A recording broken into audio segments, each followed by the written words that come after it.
क्या नाम भोर बनने का चुना है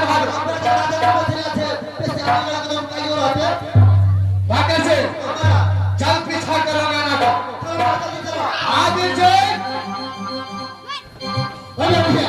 अकबर सिंह बोल रही है नाम भोर बनने का चुना है। क्या बोल रही है?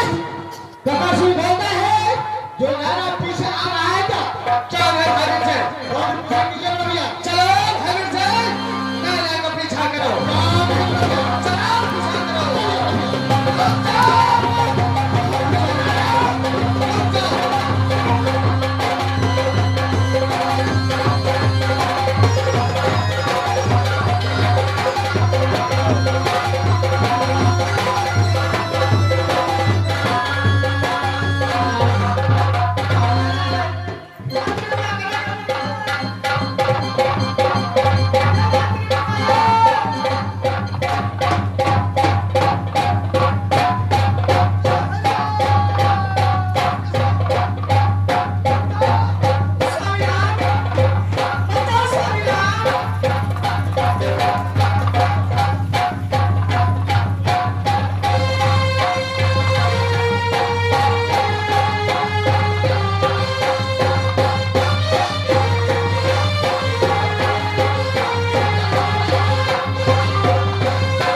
क्या भैया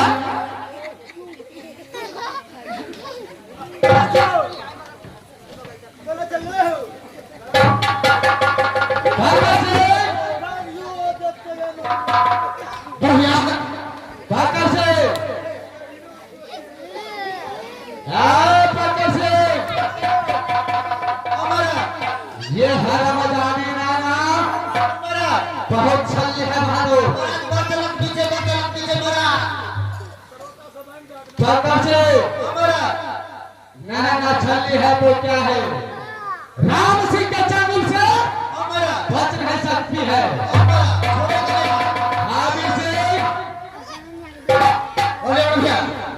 ये हराम आजादी को जल पीछा करो भाभी से चलो जल पीछा करो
ये हराम आजादी नाना बहुत छली है तो क्या है राम सिंह के लिए कुछ भी नहीं है रुक जा नाना रुक जा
याद करो संपर्क नारा आगे चल। बोलो भैया जिस तरह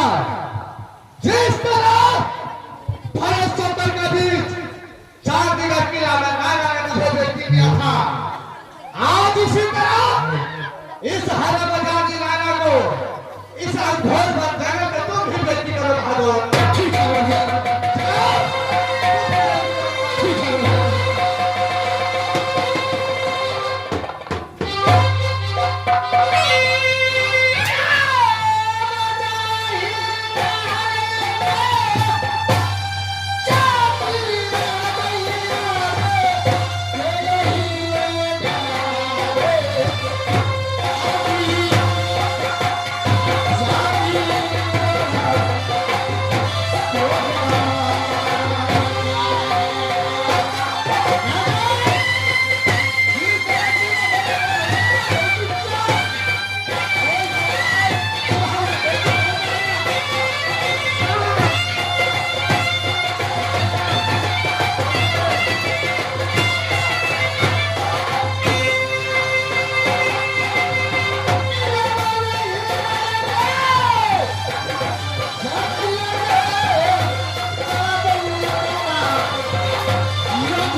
याद करो संबर की नारा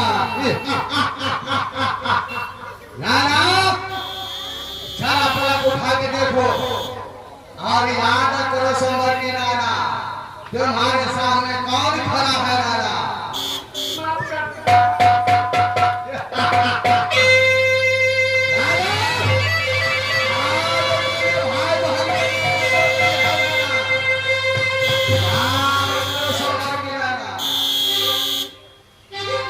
क्या बात है?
यहाँ से गाना को लेकर चलो अपनी छाता किला। क्या बोल रहे हो? यहाँ से गाना को लेकर चलेगा अपने जानापुर किला। सारे भागे से चार है बोले चल चलिए भैया। छातापुर को जाने के बाद नायरा को साथ में आवाज शादी करूंगा भागे से। चार है भैया। ये अंगूर बन जगह है, कोई छतरी कोई सूट